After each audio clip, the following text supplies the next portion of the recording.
네, 안녕하세요. 여러분들 반갑습니다. 금융가입 접종을 누구보다 쉽게 알려주는 데이언 멘토 권혁철입니다. 오늘 TS 인베스트먼트라는 기업 리뷰해 보도록 할 텐데요. TS 인베스트먼트는 여러분들도 아시다시피 벤처 캐피탈이죠. 그런데 어떠한 일을 하는지 정확하게 모르시는 분들을 위해서 오늘 간략하게 말씀을 드리도록 하고요. 그리고 오늘 제가 말씀드릴 내용은 지금 TS 인베스트먼트가 지속적인 하락을 하고 있는 상황이에요. 그래서 우리는 어디를 좀 지지라인으로 삼아야 될지, 그리고 수급적인 측면에 대해서는 어떻게 대응을 해야 될지, 이 부분에 대해서 좀 궁금해 하실 거라고 생각이 들어가지고 오늘 말씀을 드리려고 합니다. 여러분들과 같이 한번 확인해 보면서 천천히 얘기 나눠보도록 할 텐데요. 먼저 시작하기 전에 저희 대기업 채널에 오시면은 모든 종목들을 커버해 드리고 있으니까 찾아와 주시면 정말 감사하겠고, 네, 영상도 끝까지 지켜봐 주시면서 댓글로 궁금하신 것들 남겨주시면 다음 영상에서 말씀을 드리도록 하겠습니다. 그러면 TS 인베스트먼트 바로 보도록 할게요. TS 인베스트먼트는 뭐 아시는 분들은 아시겠지만 모르시는 분들을 위해서 좀 말씀을 드려보자면 중소벤처 기업들에게 투자 금융을 제공하고 있는 사업을 하고 있다라고 보시면 될 것 같습니다. 그러니까 기술력이 높지만 자본과 경영 여건이 취약한 기업 설립 초기 단계에 있는 벤처 기업들에게 대출이 아닌 지분 투자 방식으로 추후에 인수합병 그리고 상장 등을 통해서 투자 자금을 회수하고 있는 사업을 진행 중에 있다라고 생각을 하시면 될 것 같은데요. 투자 방법에는 크게 두 가지 정도가 있습니다. 먼저 투자 조합 같은 경우는 펀드와 마찬가지로 개인기관 정부 그리고 중소기업 창업투자회사, 여기서는 TS 인베스트먼트가 되겠죠. 여기는 자금들을 모두 모아서 벤처기업들에게 투자를 하는 것을 투자 조합이라고 말을 하고 있고요. 그리고 직접 투자 같은 경우는 말 그대로 TS 인베스트먼트가 벤처기업에게 투자를 하는 것을 말하고 있습니다. 다음으로 넘어가서요. 여러분들도 아시다시피 스타트업들은 경제적 자금이 상당히 부족할 수밖에 없는 상태거든요. 그래서 외부 투자 유치가 필수적인데요. 투자 유치는 한 번으로 끝나는 것이 아니라 여러 단계에 걸쳐서 시행이 되고 있는 상황입니다.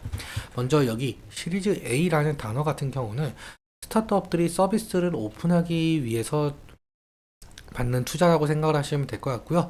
그런데 여기 시리즈 A까지 오지 못하고 망하는 기업들이 너무나도 많아서 여기 있는 구간을 죽음의 계곡, 데스밸리라고 표현을 하고 있습니다. 그리고 시리즈 B의 경우에는 스타트업들이 사업 확장을 하기 위해서 추가로 받는 투자 단계이고요. 시리즈 C부터는 스케일업을 가속하기 위한 단계로 대부분 벤처기업들은 여기 시리즈 C 단계에서 외부 투자를 마무리 짓고 안정적인 수익 구조를 만들기 위해서 뭐 어떠한 노력들을 하게 되겠죠.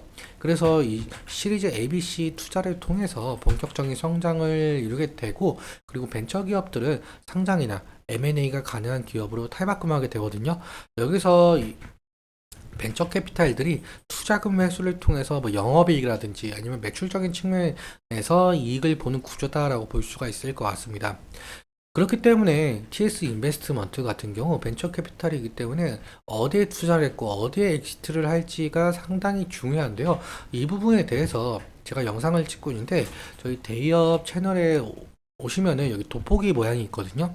이 돋보기 모양을 한번 클릭을 하시고 TS 인베스트먼트라고 검색을 하시게 된다고 한다면 제가 영상을 제작한 게 나오고 있습니다. 어떤 영상들이냐라고 해본다면은 TS 인베스트먼트가 투자를 했었던 곳에 그런 회사를 좀 알아보려고 하는 거거든요. 그렇다 보니까 한 번쯤은 봐주시면 정말 감사할 것 같고요. 오늘은 또 수급적인 측면도 함께 알아보도록 할 텐데 차트 보면서 이어서 설명을 해보도록 할게요. TS 인베스트의 차트를 보시면은 2022년 아니죠. 2021년 때부터 지속적인 하락 추세를 좀 걷고 있는 상황인데 거의 2021년 고가 대비 약 80% 정도 빠진 모습을 좀 보실 수가 있습니다. 일단 우리가 지지라인을 어디로 봐야 될 것인가, 이 부분도 여러분들께 상당히 궁금해 할 거라고 생각이 들고 있는데요. 일단 1차적인 지지라인 같은 경우 이 부분을 좀 볼 수가 있을 것 같아요. 그리고 2차적인 지지라인 같은 경우 이 부분이 좀 볼 수가 있을 것 같은데요. 왜냐라고 해본다면 지금 6월 3일 그리고 이 부분 작년 11월 30일이죠. 이때 당시에 아래 꼬리가 달린 모습을 보실 수가 있겠는데 이제는 지지라인이 이 부근이 될 가능성이 상당히 높겠죠. 그리고 이 구간을 이탈을 하게 된다라고 한다면 2차적인 지지라인 구간 같은 경우 여기 52주 신저가 부근에 해당을 할 수가 있을 것 같은데요. 만약에 이 가격 레인지를 더욱더 이탈을 하게 된다라고 한다면 지속적인 하락이 나올 수밖에 없기 때문에 그 부분에 관련해서 리스크적인 관리는 필요할 것으로 보이고 있습니다.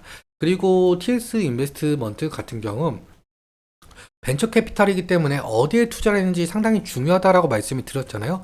그러니까 투자한 곳의 이슈로 인해서 상승할 가능성도 염두를 해봐야 될 것 같은데요.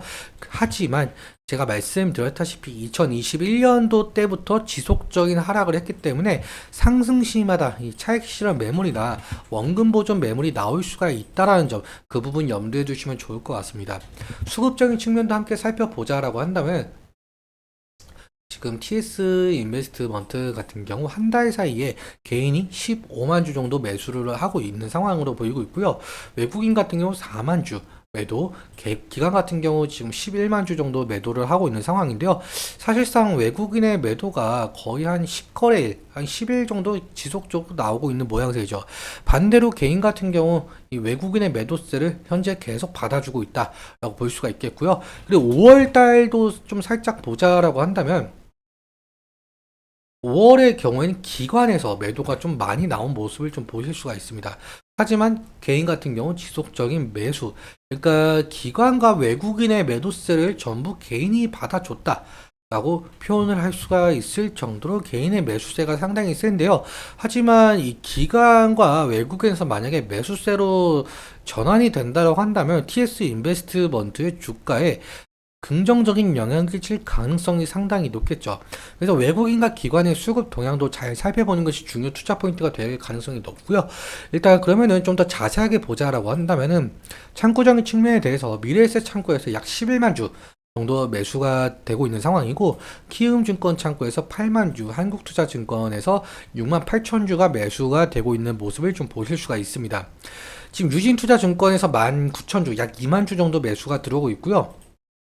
지금 1위, 2위, 3위 보통적으로 5만 주 이상 매수세가 좀 보이다 보니까 만약에 여기 1위, 2위, 3위 창구에서 매도가 나온다라고 한다면은 주가에 어느 정도 악영향을 끼칠 가능성이 높을 것 같은데, 그렇다면 여기 창구에서 나오고 있는 매도를 어느 창구가 받아주고 있는지도 상당히 중요한 부분이겠죠.